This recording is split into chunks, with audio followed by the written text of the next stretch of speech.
Hello, myself Sanjeev Kumar Mishra and welcome in accountancy fever channel.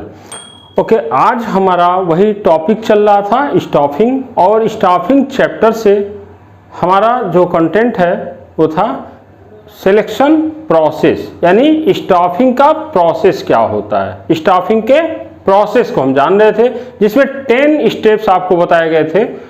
ये सारे steps आपके सामने दिख रहे हैं, स्टेप्स इन स्टाफिंग प्रोसेस। ये 10 स्टेप्स हैं। Out of these 10 steps already we have learn all these steps in earlier videos. हम इसको पहले से वीडियोज में देख चुके थे। हमारे पास अभी बचा हुआ है देखने के लिए इस वीडियो में performance appraisal, career planning, compensation and separation.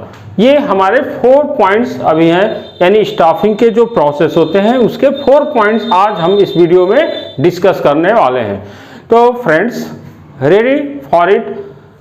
हमारा टॉपिक बचा था परफॉर्मेंस अप्रेजल। जब हम अपने स्टाफ्स की ट्रेनिंग कंप्लीट कर लेते हैं, उनको हम ऑन द जॉब या ऑफ द जॉब उनको ट्रेनिंग प्रोवाइड कर लेते हैं, फिर इसके बाद हम उनको वर्क पे उनको वैल्यूएशन करते हैं कि हमारे उन स्टाफ का जिनका सिलेक्शन किया गया है उनका परफॉर्मेंस अप्रेजल लेना। परफॉर्मेंस अप्रेजल का सेंस हो गया कि जो हमारे स्टाफ का सिलेक्शन हुआ था वो स्टाफ क्या अपने एबिलिटी, अपने स्किल के अकॉर्डिंग और जो हमारे ऑब्जेक्टिव्स हैं, ऑर्गेनाइजेशनल ऑब्जेक्टिव्स, क्या उस ऑर्गेनाइजेशनल ऑब्जेक्टिव के हिसाब से वो परफॉर्म कर सकते हैं या नहीं, परफॉर्म कर रहे हैं या नहीं कर रहे हैं। तो यहाँ पे इस टॉपिक में हम अपने सारे स्टाफ्स के परफॉर्मेंस का अप्रेजल करते हैं, यानी उनका वैल्यूएशन करते हैं, उनके वर्किंग एबिलिटी का, उनके परफॉर्मेंस का यहाँ पे वैल्यूएशन किया जाता है।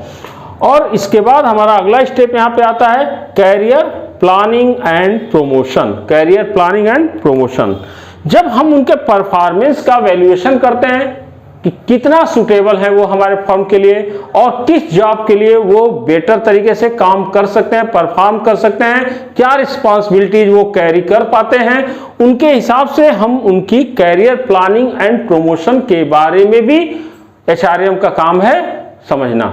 यानी अगर हम अपने ऑब्जेक्टिव्स के लिए, यानी ऑर्गेनाइजेशनल ऑब्जेक्टिव्स को अचीव करने के लिए अपने स्टाफ का सिलेक्शन करते हैं, तो डेफिनेटली हर एक पर्सन का, यानी स्टाफ का भी एक मोटो होता है कि वो भी अपने लाइफ में पर्सनली थोड़ा सा डेवलप कर सके, अपनी लिविंग स्टैंडर्ड को डेवलप कर सके।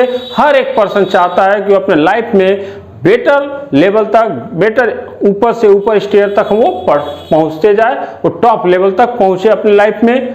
तो इसलिए जब हम अपने ऑर्गेनाइजेशनल ऑब्जेक्टिव्स को अचीव करने के लिए अपने स्टाफ से हम वो सारी एबिलिटी के अकॉर्डिंग हम उससे वर्क परफॉर्मेंस लेते हैं, तो निश्चित रूप से इस मैनेजमेंट का यह भी रोल होना चाहिए कि वो अपने स्टाफ के फ्यूचर के बारे में, उनके कैरियर की प्लानिंग और उनके प्रमोशन के बारे में भी एक फ्रेमवर्क तैयार करें। यानी उनका टाइम टू टाइम प्रमोशन होना और किस डेजिग्नेशन पे वो जाएंगे, कितने समय में जाएंगे, किस लेवल पे उनका प्रमोशन होगा, ये सारी कैटेगरीज भी उनके सामने रखना होगा कि आपको इतने समय के बाद इंक्रीमेंट मिलने वाला है, आपको इतने समय के बाद प्रमोशन मिलने वाला है, आपकी इस परफॉर्मेंस के हिसाब से आपने इस रिस्पॉन्सिबिलिटी को पे किया, परफॉर्म किया, तो उस रिस्पॉन्सिबिलिटी और जॉब के एनालिसिस के आधार पे आपके मतलब जो परफॉर्मेंस अप्रेजल है उसके बेस पर आपको प्रमोशन और किस लेवल तक, किस हाईएस्ट पोस्ट तक आप प्रमोट होंगे, ये सारी चीजें भी अपने स्टाफ के साथ डील होनी चाहिए। नेक्स्ट पॉइंट है हमारा यहाँ पे कंपेंसेशन। यानी कंपेंसेशन में ये देखना होगा कि जब हम अपने स्टाफ का सिलेक्शन करेंगे तो निश्चित रूप से उनको भी हमें क्या करना होगा, क्या उसके बदले में उनको देंगे। अगर वो हमारे फर्म के लिए ऑर्गेनाइजेशनल ऑब्जेक्टिव्स को अचीव करने के लिए वो काम करते हैं, परफॉर्म करते हैं, रिस्पॉन्सिबिलिटी को लेते हैं, तो हम उनको बदले में क्या देंगे। यानी यह डील भी अपने स्टाफ के साथ होनी चाहिए कि आपकी सैलरी क्या होगी, आपका बेसिक सैलरी क्या होगा, आपको कौन कौन से अलावेंसेस प्रोवाइड किए जाएंगे, आपको कौन से कंपेंसेशन मतलब सैलरी क्या होगी, आपकी वेजेस क्या होगी, आपको HRA हाउस रेंट अलावेंस मिलेगा, आपको हाउस रेंट के बाद DNS अलावेंस आपको दिया जाएगा, आपको फ्री एकोमोडेशन दिया जाएगा। ये सारी चीजें उनके साथ डील होनी चाहिए कि आपको बदले में क्या देगा फॉर्म।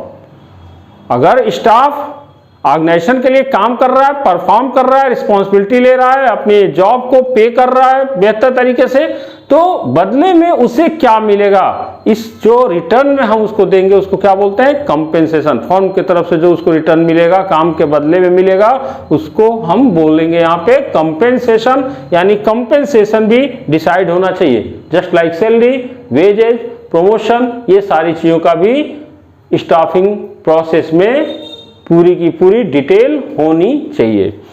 लास्ट पॉइंट यहां पे दे रहा है सेपरेशन। तो सेपरेशन का यहां पे सेंस ये हो गया कि एक समय आता है कि अब वह स्टाफ बेहतर तरीके से परफॉर्म नहीं कर पाएगा। वो एज फैक्टर हो सकता है, उसकी हेल्थ फिटनेस हो सकती है, उसकी मेंटल एबिलिटी हो सकती है। हाँ, तो ये सारी चीजें भी एक समय के बाद एक किसी भी पर्सन के अंदर ये वीकनेस आनी ही शुरू हो जाती है।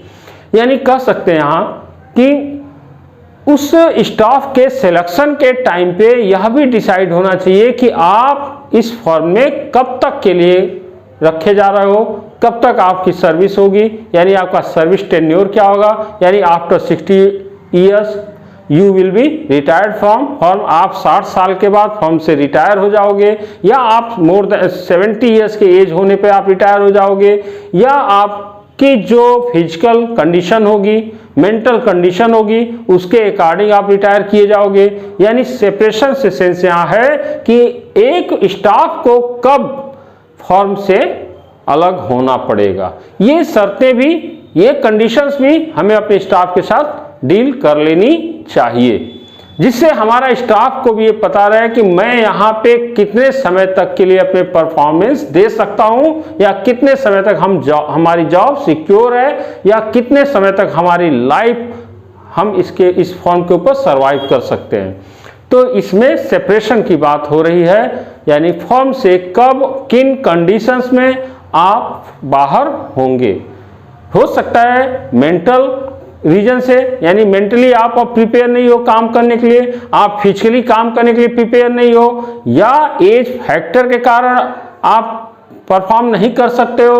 तो इन सारे कंडीशंस में जैसे होता है ना कि हम बहुत सारे गवर्नमेंट जॉब, प्राइवेट सेक्टर में भी हम देखते हैं कि 60 ईयर्स कंप्लीट करने के बाद लोग क्या हो जाते हैं, रिटायर हो जाते हैं।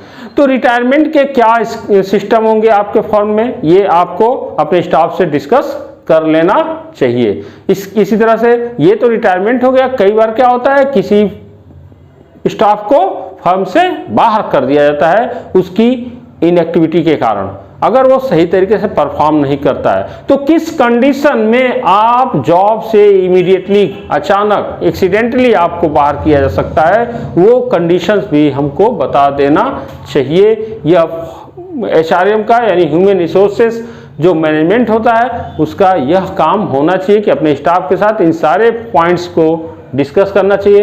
तो फ्रेंड्स, इस वीडियो में बहुत छोटा सा वीडियो था, ये 4 पॉइंट्स जो बचे हुए लास्ट में, ये हमने आज इसमें कवर किया। टोटल पॉइंट्स थे 10, और ये स्टाफिंग का जो प्रोसेस था वो सारे स्टेप्स हमने यहाँ पे इस वीडियो में कंप्लीट कर लिया है। और साथ ही फ्रेंड्स, यहाँ यह चैप्टर भी इस वीडियो में कंप्लीट हो रहा है, और नेक्स्ट वीडियो में हम लोग नेक्स्ट चैप्टर के साथ आएंगे, जो इस चैप्टर का नाम होगा डायरेक्टिंग। तो यहाँ पे आज इस वीडियो में हम इतना ही रखेंगे। आगे के लिए नेक्स्ट वीडियो के लिए वेट करिए, नेक्स्ट वीडियो आपको बहुत जल्द मिलने वाला है। Thank you very much.